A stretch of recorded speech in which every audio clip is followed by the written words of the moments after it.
প্রধান সাহেব বাড়িতে আছেন? হ্যাঁ বলেন। আমাদেরকে চিনতে পারছেন প্রধান সাহেব?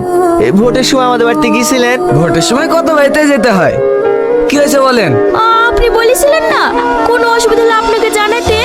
আমার স্বামী খুব অসুস্থ, আর ডাক্তার বলেছে ওষুধগুলো কিনে খাওয়াতে।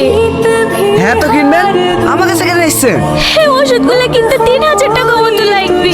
আমাদের কাছে অত টাকা নাই প্রধান সাহেব, আপনি যদি একটু সাহায্য করেন তাহলে ওষুধগুলো কিনতে পারবো।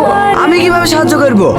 এও ভোটে প্রচুর খরচ হয়ে গেছে, আমি এখন দান দান করতে পারবো না। ওগো, তুমি তো দান করার লেগে কিছু টাকা জমিয়ে রেখেছো, ওইখান থেকে দাও না।